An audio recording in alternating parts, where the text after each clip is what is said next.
اقرا اصغر مکتب امامیہ اہل بیت میزبان مکتب تقریر کے لیے آ چکی ہیں۔ تقریر کا عنوان ہے بانی تنظیم۔ السلام علیکم، میں مدرسہ اہل بیت کی طالبہ ہوں اور میں آپ کے سامنے بانی تنظیم المکاتب سید غلام عسکری صاحب کی سوانح حیات پیش کرنا چاہتی ہوں۔ بسم اللہ الرحمن الرحیم۔ سید غلام عسکری صاحب لکھنؤ کے دیندار خانوادے میں 1928 میں پیدا ہوئے۔ ان کے والد کا نام سید محمد نقی تھا، جو انسپیکٹر آف اسکول ہونے کے باوجود بے حد دیندار اور مذہبی تھے۔ دیندار والدین نے مذہبی ماحول میں تربیت کی، ملک کی مشہور درسگاہ جامعہ ناظمیہ میں تعلیم حاصل کی۔ اسی زمانے میں طبیہ کالج لکھنؤ میں امتیازی نمبروں اور امتیازی انعام کے ساتھ سند حاصل کی۔ نجم الملتہ اور مفتی اعظم سے علمی فیوض حاصل کیے۔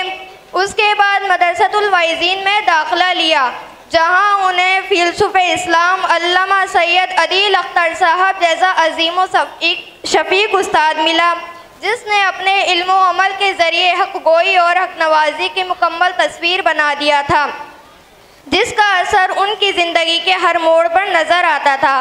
تعلیم مکمل کرنے کے بعد مدرسۃ الواعظین کی طرف سے دورہ تبلیغ شروع کیا۔ ان کی دوربین، مستقبل شناس اور فکر اسلامی سے بھرپور نگاہوں نے ماحول اور سماج کا صحیح تجزیہ کر کے بے دینی، لامذہبیت اور اخلاقی گراوٹ کا بنیادی سبب تلاش کر لیا تھا اور پھر اس مہلک مرض کے علاج میں مصروف ہو گئے۔ ان کا بنیادی مقصد فکر اسلامی کو ہر ذہن تک پہنچانا تھا۔ وہ شہر و ملک پر حکومت نہیں چاہتے تھے، بلکہ ہر قلب و دماغ پر اسلامی حکومت کے لیے کوشاں تھے۔ وہ بے مثال خطیب، بے نظیر صاحب قلم اور لاجواب مقرر اور عالم باعمل تھے۔ انہوں نے ایک بے لوث معالج کی حیثیت سے قوم و ملی کے امراض کا علاج شروع کر دیا تھا۔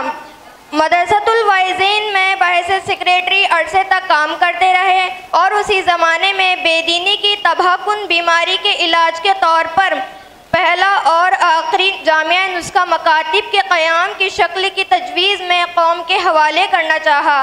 قوم نے خوش آمدید کہا، چنانچہ 11 اگست 1968 عیسوی 15 جمادی الاول 1388 ہجری کو تنظیم المکاتب کی بنیاد رکھی اور بستی بستی مکاتب قائم کرنا شروع کر دیا۔ اس کے لیے سرمایہ فراہم کیا، ان کے اخراجات کے کفیل بنے اور اس طرح قوم کو علم دینی اور دینداری سے بھرپور غذا ملی۔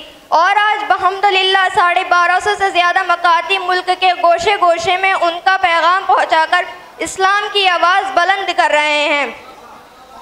1981 عیسوی میں ایک خالص دینی اصلاحی اخلاقی اخبار بھی جاری کیا، جو اپنے نوعیت کے ملک کا واحد 15 روزہ اخبار ہے، جس کے لیے کم سے کم 2 مضمون ہر شمارے میں تحریر فرماتے تھے۔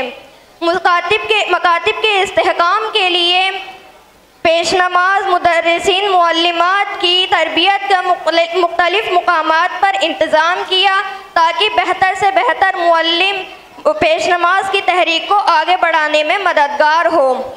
21 اگست 1983 عیسوی کو تنظیم المکاتب کے نام سے ایک اعلیٰ دینی درسگاہ قائم کی، جو اپنے خصوصیات کے اعتبار سے ملک کی واحد دینی درسگاہ ہے۔